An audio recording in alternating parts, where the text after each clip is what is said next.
लोक जनशक्ति पार्टी रामविलास के जमुई सांसद अरुण भारती नालंदा जिले के दीपनगर थाना क्षेत्र अंतर्गत गंजपर गांव पहुंचे, जहां उन्होंने मॉब लिंचिंग में जान गंवाने वाले पिंटू पासवान और श्रवण पासवान के परिजनों से मुलाकात की।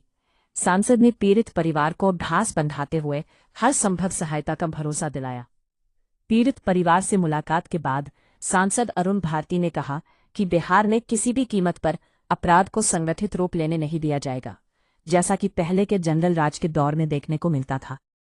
उन्होंने कहा कि किसी भी आपराधिक घटना के सामने आते ही प्रशासन को त्वरित कार्रवाई करते हुए मामले को उसके तार्किक निष्कर्ष तक पहुंचाना चाहिए।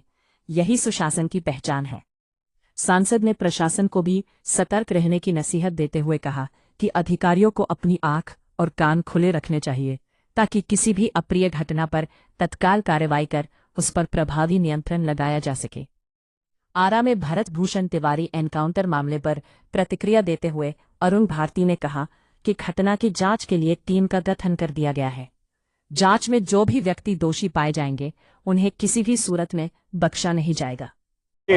आरा की घटना चूंकि न्यायिक जांच की प्रक्रिया के तहत है, इसलिए उस पर कोई भी वक्तव्य दे करके मैं नहीं चाहूँगा कि जांच प्रभावित हो, लेकिन मैं यह जरूर कहूँगा कि जो भी उस जांच के तहत दोषी पाए जाएं, उन पर पूरी कार्रवाई होगी, उसमें दोषियों को नहीं बख्शा जाएगा। ये मैं आपको विश्वास दिलाता हूँ, क्योंकि सम्राट चौधरी जी की सरकार, माननीय मुख्यमंत्री जी की सरकार अपराध को लेकर के जीरो टॉलरेंस की नीति पर चल रही है।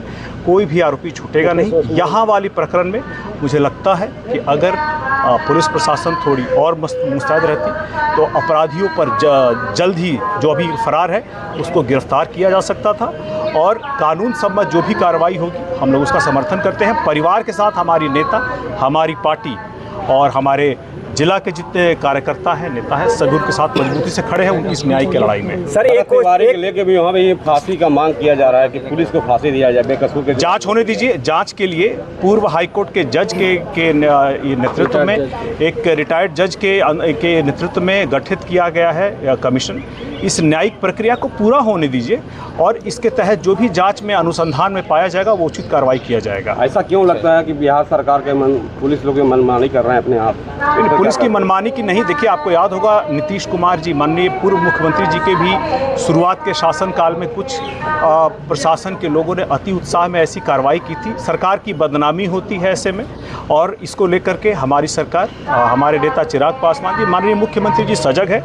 कहीं से भी नहीं चाहेंगे कि जो हमारे नेता चिराग पासवान जी का जो बिहार फर्स्ट, बिहारी फर्स्ट का कानून को लेकर के जो मिशन है, उसमें कहीं से कोई दाग पड़े।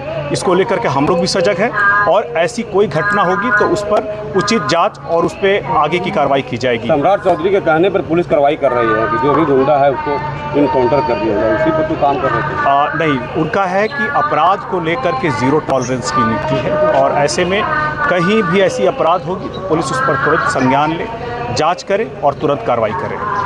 जहाँ भी समाज होगा, अलग अलग तरीके से अपराध कहीं ना कहीं से, जिस भी कोने से निकलता है।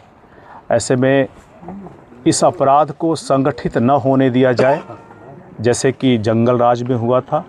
और जहाँ भी इस तरह की कार्रवाई हो, जैसे ही कोई घटना को अंजाम दिया जाता है, उस घटना पर त्वरित कार्रवाई करके उसको उचित अंजाम पर कानूनी रूप से पहुंचाया जाए। यही सुशासन की निशानी है। ऐसी जो भी घटना बिहार में हो रही है, सरकार कार्रवाई कर रही है और कार्रवाई करते हुए उसको उचित कदम उठा रही है। ज़रूरी इसलिए भी है कि प्रशासन अपनी आंखें और कान खोल कर रखे। ऐसी कोई घटना हो तो त्वरित तौर पर उस पर लगाम लगाए और उचित कार्रवाई करे।